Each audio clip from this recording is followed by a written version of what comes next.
What is up, everyone? Chris Manning here from the Locked On Cavs podcast with my co-host David Damerl. On today's show, segment 1 and segment 2 are about Summer League, and segment 3 is about the latest / the not so latest because nothing's happening on the Colin Sexton front.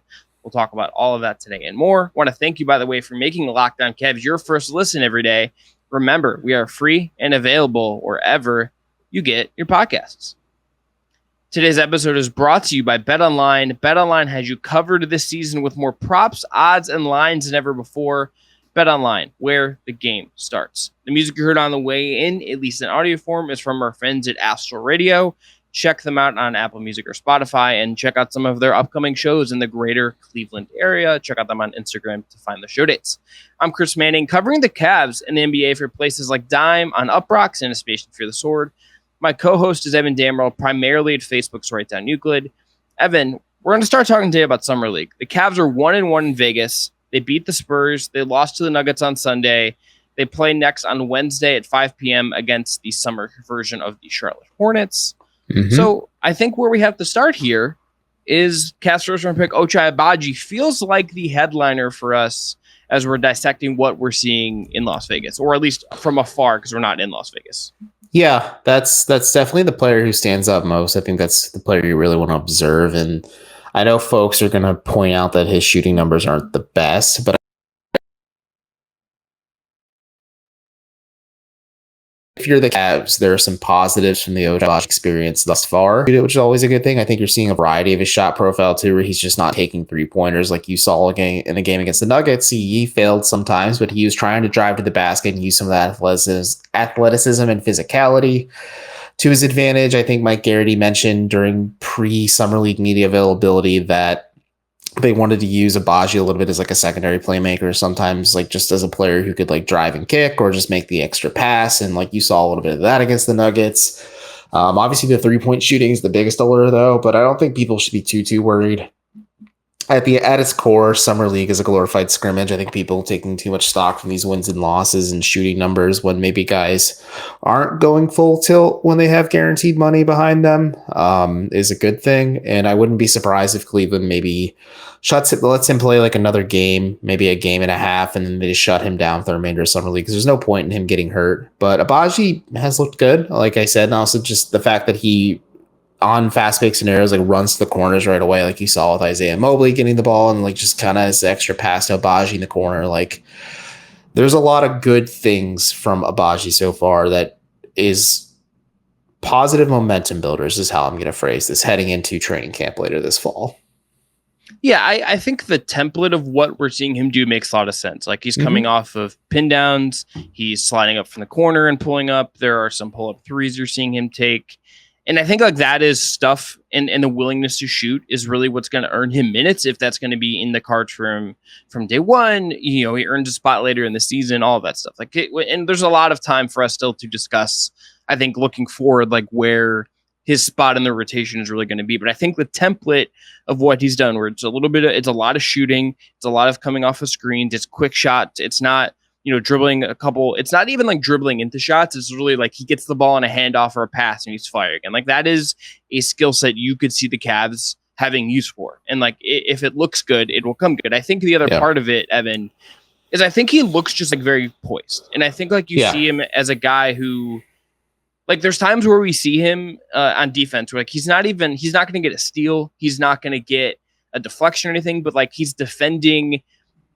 Like he'll be helping off of the corner and on just to make covering the guy next to him a little bit, and he's keeping himself close enough and has his athleticism to recover if the ball gets swung to the corner and he's defending a drive from the corner. Right, this is a guy that has the skills in that way that's going to make him, I think, someone you can look at as maybe a rotation guy for day one. It just the template is very much here for what we're seeing from Agbaji. Yeah, that's a good way to put it. Like the template is here. The minutes factor. Spencer Davies from Basketball News had a report where he spoke with somebody at the Cavs organization that it kind of seems like it's just the general generic JB Bickerstaff mentality where like any player who's not named Garland, Mobley, or Allen has to earn minutes in this rotation next year. And Agbaji is no stranger to that. But he provides a lot of things the Cavs need. He's a low usage 3-and-D wing at his offset. He's more of an NBA ready player at 22 years old, obviously, as well. It's what Kobe Altman said. But there's a lot of goodnesses I think we're seeing in these first league, and I'm interested to see what he looks like when the games actually count and actually matter. But yeah, I think maybe 10, 15, maybe 20 minutes a night to start out his rookie career is probably a good place to kind of peg him. He's like not the back end of your rotation, maybe the thick of things off the bench for you. And kind of what you see in Summer League is maybe ways like the Cavs could utilize him. And it's exactly what JB Bickerstaff said too. They want to use him on pin downs. They want to use him on cuts. They want to use him in motion. He could unlock things for the Cavs, maybe not right away, obviously, just because he's a rookie and he needs some time to adjust. But even with maturity and poise, he's going to need a little bit of space to grow and kind of get used to this level of ball too. But there's things he could do to unlock things for the Cavs offensively that they kind of haven't had at the wing spot in a while, just because Isaac Okoro just isn't a plus shooter. Jetty Osman's inconsistent, and Agbaji could kind of tick a couple boxes. And I had a scout describe him to me as a guy who would be a team that he's a guy that a team would spend a good portion of their mid-level exception on to sign him to a long-term contract. He kind of is that in that vein right now, and that's only at 22. So it's interesting to see where maybe that goes from here. But I've been quietly content with it, and I think the Cavs are too, with just his production thus far. Yeah, the one other thing I really I've liked about him is that I feel like he's always very aware. There's very good court awareness from him. He plays with his head up when, if he gets a rebound, for instance, or he gets a steal, he's not he will take a dribble or two, but he's not immediately going and pushing the pace and trying to get his own look via transition. He is got playing with his eyes up. He's seeing guys up the floor. And I think that's just a guy who's going to come in and contribute to with the system you have. He very much understands, Evan, I think, what he is. And I think that gives him, that's an interesting place for him to start.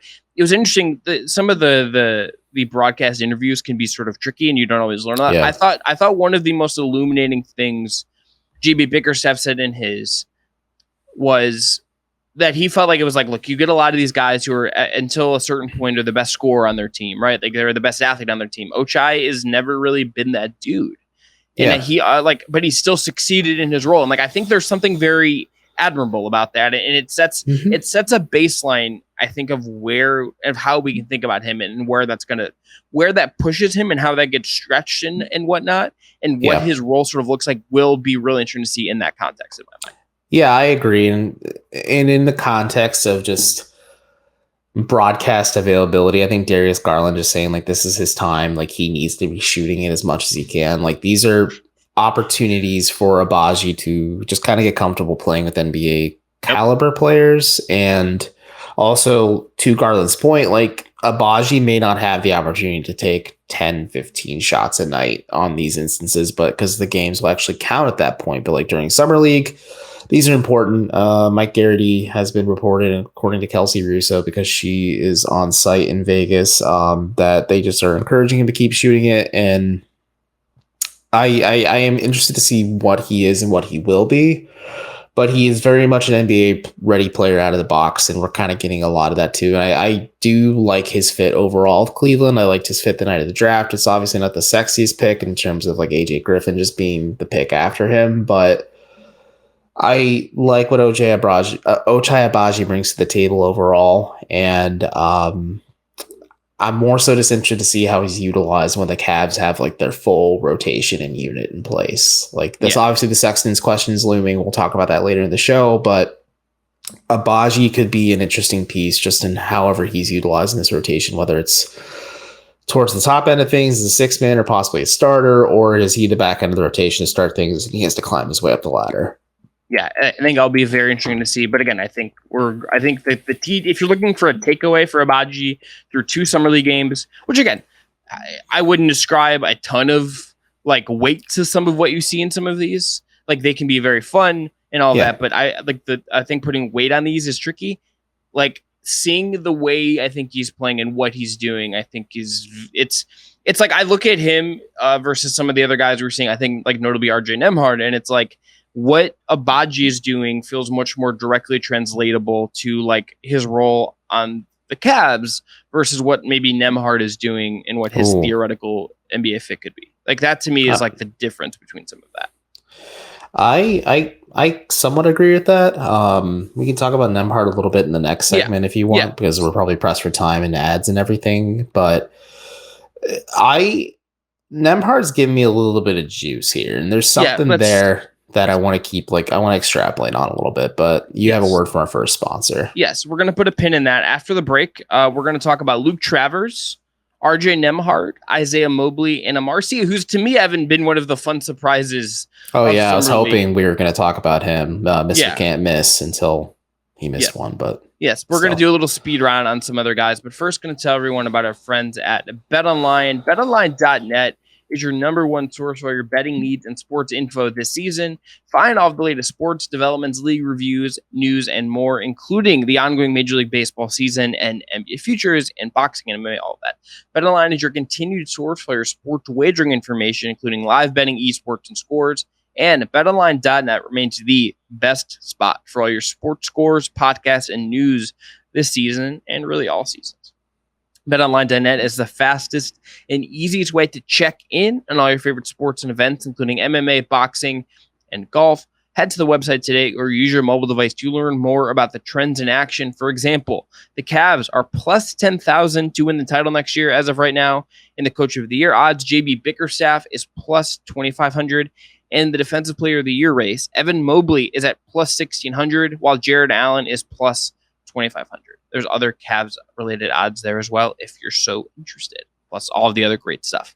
That's BetOnline, where the game starts. Check them out at betonline.net. All right, we're back here on Locked On Cavs. I'm Chris Manning. That's Evan Damerl. Evan, let's do a little speed round on the Summer League through 2 games. We were talking about RJ Nembhard before we went into break. Cavs 2-way player, 6'5" wing from TCU, was on the 2-way contract last year, but really was primarily a depth piece for Cleveland, only 14 games in the G League. What have you liked and not liked from Nembhard so far from what we've seen in 2 games in Vegas? Is kind of what you saw with him with the Charge, where he is a pretty solid like point forward for the Cavs. Is how the Charge try to utilize him. I think that's how the Cavs kind of want to mold him a little bit too. Obviously not play small forward or be in part of the rotation. Like I tweeted this out, like I was just saying, like he's not going to crack Cleveland's rotation, but he could have the potential to be one of those players where he looks like he's just like a case above or a class above some of these guys on the floor that are maybe gunning for it. And he also has the luxury of being on a 2-way deal and the Cavs liking him. But Nembhard could be in that similar vein to, like I keep saying this, guys like Dean Wade, guys like Lamar Stevens, guys that could be good, not great. Maybe Nembhard's case, he's a little closer to great just based on what he can provide, but he's not a plus shooter. I mean, yes, he's shooting it well in the Summer League play right now, but he's not shooting it a ton. He wasn't a great shooter at TCU. It's part of why he went undrafted, but I think Nembhard is showing me a little bit of juice here where like the Cavs could shut him down and say like, okay, we've seen enough from RJ. Let's look at some of the other guys, whether it's Ashton Higgins, whether it's Cam Young, whether it's insert other players here. But Nembhard has looked solid enough to me where I can say like, okay, if like you said, he hardly played at the Charge, but when he did, he had like averages like he's having in Summer League right now. But he is just looking more comfortable out there. I think him saying like he doesn't have much to prove and he just wants to show the Cavs that like he is worth the commitment. Like I think he is showing that a little bit, and at least starting the conversation for me to say at least like maybe you don't obviously convert his contract into like a non-guaranteed Kobe Altman special, but he could, like if he keeps this up and you kind of call on him and lean on him at times, like he could be a dude who pushes Raul Neto out of the rotation. He could be like that third point guard in the rotation. Oh yeah, I don't. Rubio's healthy, but we disagree there. I don't think that's what his role is. I think his no, not his role right out the gates, but like no, but I don't continues this momentum. Like maybe just having the added luxury of having a year in familiarity with the Cavs, like maybe he does push the Cavs a little bit to maybe make a decision like, okay, maybe we don't keep him on a 2-way deal. We convert his contract and we keep him with just the main club. Yeah, I think that's the conversation I'm making. That's the hope, obviously. But I don't think it's pushing NATO or Rubio. I think it's just pushing like Windler and Jetty. And like if you move on from those guys, where you need like actual wing depth. I just don't think his role in the NBA, if he's ever going to stick, is going to be a dude who plays with the ball in his hands as much as he is in the G League or in Summer League. That's just not how that's going to work. That's just I agree, but like he can provide you playmaking at the wing spot. Sure, like that's not a bad thing. No, it's not a bad thing, but it's like an award where you have Darius Garland, Evan Mobley, Colin Sexton, maybe Karis LeVert. Like, his role is just going to look. Wait, Chris, let's move on to Luke. What are you announcing? Sexton's back? No, I'm not. Let's move on to Luke Travers, who Evan has been to me behind Agbaji. I think my second favorite guy to watch in Summer League because I have found him very much in need of physical growth, which is the thing when you ask anyone from the team about him and talk to draft experts about him. That was the thing where it's like, this guy needs like an NBA American style weightlifting program. But I think you look at him and he's a guy that is I think been very positionally solid, very plays at a pace that is very much his own. And he stays very consistent in that pace. He doesn't get too hurried or too slow. I think he's just like making plays, even though it doesn't always look like he has the athleticism to really do it. I like how he plays. Obviously, the shot is a big concern. The strength thing has to improve. He's clearly not ready to be in the NBA right now, but I've liked a lot of what we've seen from the do-it-allness of Travers. And that pick, and like, again, we have to see what he looks like in the NBL for another year. We have to see what he looks like with more strength and all of that. He's been, to me, again, the second most interesting guy behind Agbaji on the Summer League roster. Yeah, I agree. He's definitely the second most interesting player on the roster for the Cavs. Like, obviously, I got a few texts from people that are in Vegas, like, who's the guy in the Cavs uniform with the mullet? I'm like, Luke Travers, Billy from Stranger Things. But other than that, he's just been really fun. Like, he's been playing a lot of the hustle plays. I think, like you said, athletically, like he doesn't stick out. Like he's not athletically refined. I don't know what his absolute ceiling is, but like you said, and like people have said, him getting in a proper NBA strength and conditioning program would be really beneficial for him. I know the plan is for him now is to return to the NBL at least for another year. Mm-hmm. And then the Cavs will broach this subject next year with him. And maybe he's a lot different of a player than too, because he's still pretty young in the grand scheme of things as well. Like he has a lot of untapped potential, but when he was talking to media, he said like a player like just Australian wise that he models his game after is Joe Ingles. Like you kind of get those vibes, or like he's a bigger wing who can rebound the ball. He provides passing and just like hustles plays like that too. Like the shot could be there. It's a work in progress. Like the scoring is still a work in progress for him too. But like there's a good foundation and he's definitely stuck out. And I think he's just made the most of this opportunity to at least tell the Cavs like, hey, this may not happen this year, but next year, if he comes back to Vegas and does something very similar and he has a strong season in the NBL, like we have to have a conversation about Luke Travers joining the Cavaliers at that point, whether it's on a two-way deal or like a partially guaranteed contract where like he's the back end of the rotation. But like it's a talk we got to have, and like he's playing really well and it's been fun to watch. Yes, I think we'll have to try to find someone to come on and update us throughout the season on his NBL updates. Two other guys we need to hit on really quickly. Isaiah Mobley, who I think was much better in game one than game two, but you can see the feel for the game. He's got the willingness to shoot threes, willingness to put the ball on the floor and push. There's definitely, I think, something interesting there from what we've seen. But I think, Evan, the guy that I want to just hit on is Marcia. Who is the guy. He played 5 minutes in Summer League last year. I don't know, like, if he's going to end up with the charge or whatever. I think that would be kind of not. Oh, he's not. Okay. He's with Lithuanian club BC Nevizis, and I did a little bit of a deep dive on him prior to Summer League, and he averaged 11.5 points, 7.7 rebounds, 2.1 blocks per game. He's a 4-5 over in Europe, and I think he likely would end up back overseas. But like he's played really well, like you said, like he's really stuck out as just like a high energy athletic big man who has like a good motor to his game. Like he seems like he's constantly engaged on both ends of the floor. Yeah, he's very much an inside player. He's 20 years old, very skinny.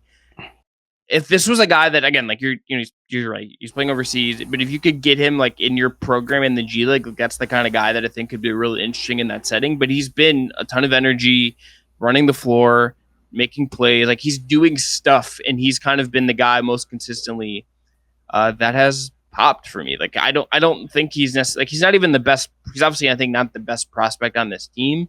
No, but like I wouldn't like, there's like just enough that has been interesting where I'm just like, I'm aware of this dude now, and I wasn't, and that's sometimes the fun of summer league.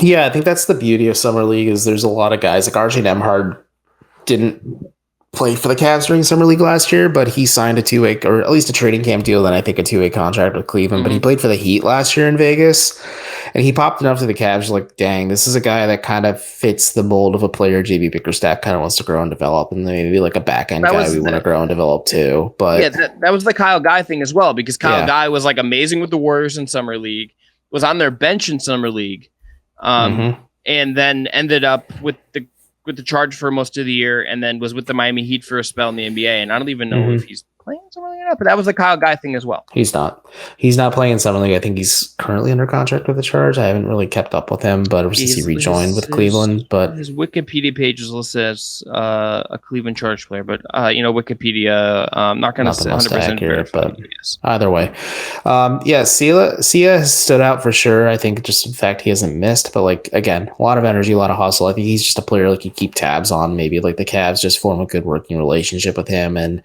if he does want to leave the Lithuanian club he's with and he wanted to join Cleveland, like that'd be a fun prospect for the Cavs to kind of grow and develop with down with the Charge. It's a lot different than Fiondu Kabengele, that's for sure. Just like there's interesting things here. On the Isaiah Mobley hitter, I think you see maybe why he was a second round prospect. I think he has a propensity to foul right now. I think like maybe the lack of athleticism just compared to his brother is a little bit of a thing too. But like there's a lot of interesting stuff. The playmaking, the shooting, the rebounding, obviously, like defensively at times, like he does look really good, but like he is a work in progress. But I think he is a good investment for the Cavs as like a possible like quality backup big long term for them. And like he's shown like just a lot of interesting things. You're like, oh yeah, that's pretty fun. Like the Cavs have drafted 3 of their 4 rookies that are playing. Like they're all have done some fun things for them 2 games in summer league play. Yeah, Mfiondu Kabengele actually with the Celtics in summer league. Yeah, hey man, Taco Falls with the Jazz. Sorry, yes. But like, there's a lot of former Cavaliers or Cavaliers adjacents that are in summer league right now, and it's fun times. We'll put it that way.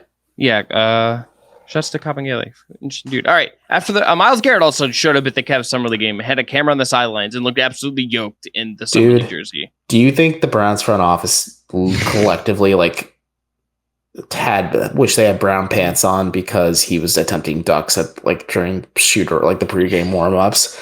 Like I thought he wasn't allowed to do that anymore, but like I'm here for the content. It's great for me. He's just sitting on the sidelines next to Darius Garland, just like hanging out. Yeah, I mean, look, obviously like stress fuel anytime you do it. All right, after the break though, we're gonna talk about Colin Sexton and the latest / not latest in him, because there's not really any movement from over the weekend on his situation of restricted free agency. But Evan is first going to tell everyone about our friends at Rock Auto.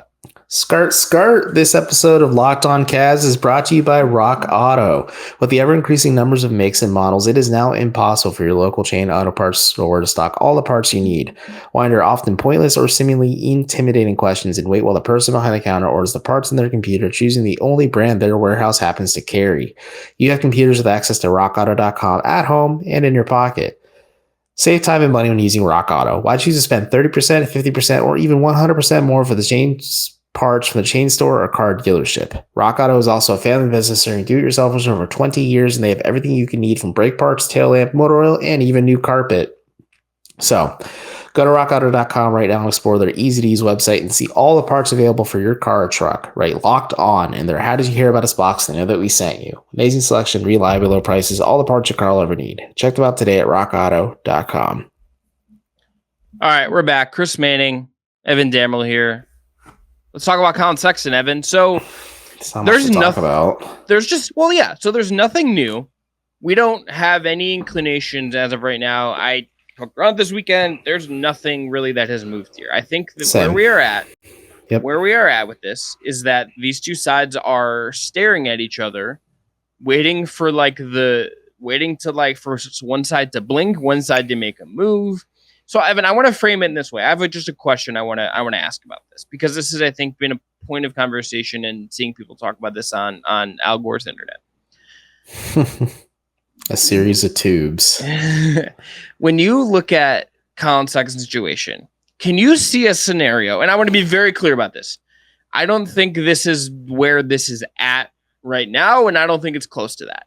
But could you see a scenario where like the qualifying offer actually makes sense for him?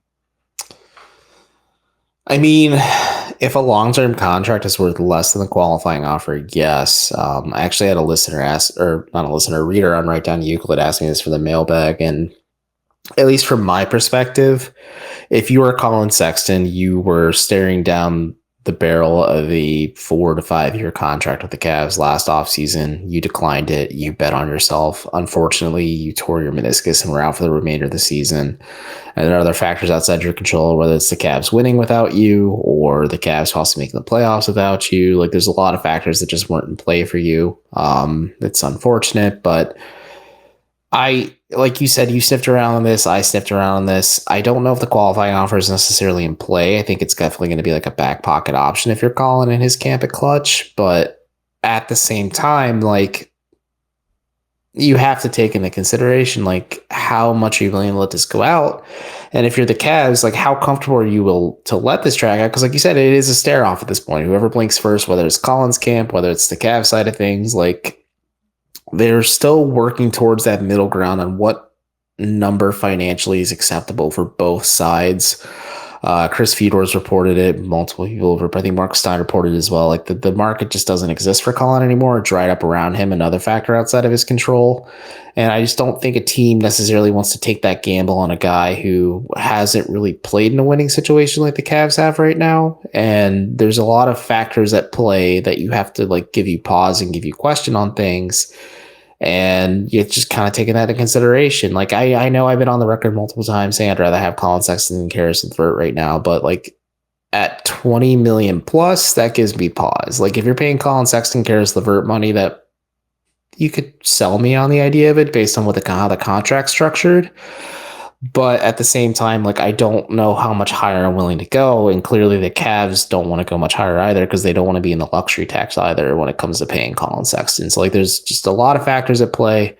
To answer your question, just again, I don't know what the qualifying offer, if that's really at back. I know what it is. I know what it is. I just don't know if it's a serious option if you're calling right now. And I think you're trying to get down to the brass tacks and find an agreeable contract that gets you more guaranteed money and kind of keeps you here. And then maybe if you're the Cavs at that point and Colin, like, you quietly, like, find a trade after you sign him to an agreeable RFA contract, like, down the line, to let him rebuild his image with guaranteed money in his back pocket. And then maybe, like, you find a more agreeable situation if you don't think this is tenable long term either. I don't think any bridges have been burned necessarily.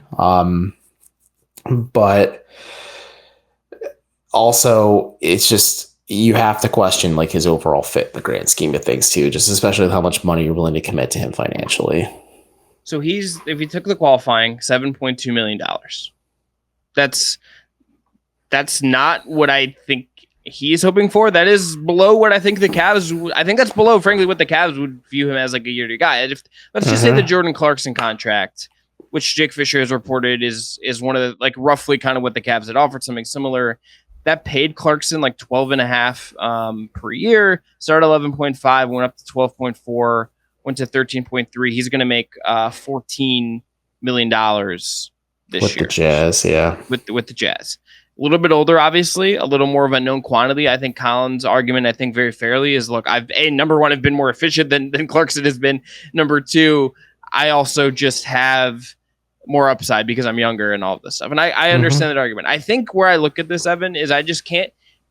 Guys just don't take the qualifying offer. And the Cavs kind of have Colin in a very tricky situation right now because the market just isn't there. And, you know, the Spurs or the Pacers, like, these teams the two teams with cap space haven't come calling. The Cavs don't have an obligation as an organization to, like, facilitate a trade just for the sake of it, because they kind of have to figure this out. And I think one of the things we'll do this week is, like, look at the last several years of Cavs extending or not extending rookie contract guys and kind of see if there's what we can learn from that. Because Garland obviously got the max, but, you know, like, other things haven't gone that way, and they also haven't had picks in some years. So there's something to dig into there. I just can't imagine from Colin's side that unless I don't think it's even close to like a consideration, because that to me is the option. You say, this has gotten so bad. This has gotten so not like we're never going to agree to something, that I'm just going to say, screw it. I'm betting on myself, and I'm going to take much, much less money with no safety net. Because at the very least, you could like look at the Clarkson contract or something that is like a little bit more, like starts at 13, starts at 14 and goes up. If you at least like, if it's like 13 a year or like 14 a year to start, I think he's probably worth a little bit more than that. I think he definitely wants more than that. That's like double the qualifying offer. It is. And I think, let's say it's 15 million as the starting point, and it's on a scale and it slides up, and maybe somehow the Cavs load it with some incentives too, where like if you hit these certain milestones, like X, Y, or Z, like let's say he does become their pseudo 6-man off the bench, and like let's say like you win 6-man of the year, like there's those types of financial like nets that he could like possibly hit, or financial points he can possibly hit where he can like get bonuses in certain ways. But like, yeah, I think the Clarkson contract is a good template, but you have to maybe just adjust it to what he is as a player, and also just financially where the league is at as well. And I think the Cavs could get Colin to come around on it. And like you said, like the scary uncertainty of just the market already being barren to begin with, like teams that do have cap space, whether it's the Spurs or the Pacers, just are not calling for him either, even though like the Pacers were a team that I thought that was, I reported, and like I thought might have interest, but like the Pacers just pivoted and looked elsewhere. And there are just two interesting scenarios. I think if you're Colin's camp, maybe you're hoping for a lifeline where like a team just kind of comes out of left field and extends him a qualifying offer that the Cavs just, or an offer sheet that the Cavs don't necessarily either feel comfortable matching, or the Cleveland does match, and like it just kind of ties them up a little bit more financially. But the Cavs are keeping a pretty clean cap sheet right now. Like they made the right moves. They signed Ricky Rubio to part of their mid-level exception, which is financially what they're able to do and keep them underneath the salary cap. They signed Lopez and Neto to vet min deals, which makes a lot of sense. They signed their two ways properly with Isaiah Mobley and RJ Nembhard. Now the Sexton domino is the last one to fall, and this could drag out for a while. Like it could be resolved tomorrow, but it could also drag out for weeks. I wouldn't say months, but like leading up the training camp kind of situation, and then it might be hits a resolution. But like you said, I just don't think if you're Colin's camp, you do the qualifying offer. And what Jake Fisher reported does make a lot of sense financially, what you do, and you maybe use that as like a baseline template, but you adjust it accordingly just based on what Sexton is as a player and just kind of how the market is shaking out, like how you pay these guys appropriately. Like maybe it's a mixture of like what Terry Rozier is paid with the Hornets and what Jordan Clarkson got paid initially in his extension. Yeah, what this, I think the overlying thing to me here, the big takeaway from this is that this feels like the Cavs trying to maximize their leverage in this situation. That is what this is to me. It's as they should, and as Colin's camp should as well, and maximizing his financial opportunities too. Like it's how negotiations work. Well, yes, but it's also just like if you want an explanation as to like why this is where it's at and why it's like the Cavs are saying, look, we want to get this at the best price possible, and this isn't just like a no-brainer thing. And you can feel how you want about that. You could get mad and say like, oh, Sexton's great, all this stuff, and I think Sexton's a very good player. But if the Cavs, if this was a no-brainer, we want to keep him situation for the Cavs, you pay him and you figure it out. That's not what has happened here. So, and that should, if you're being rational about this, I think that tells you something. And people can feel how they want about it. It is July 10th as we're recording this. It is July 11th as you're listening to this or watching this on YouTube. Colin Sexton is not signed, and it's the same thing with DeAndre Ayton. It's just like these weird situations, and being an RFA in 2022 is a very tricky place to be. The market isn't there, and I would bet if I had to bet today if he's on the Cavs or not next year, I would say it's definitely more likely than not that he is.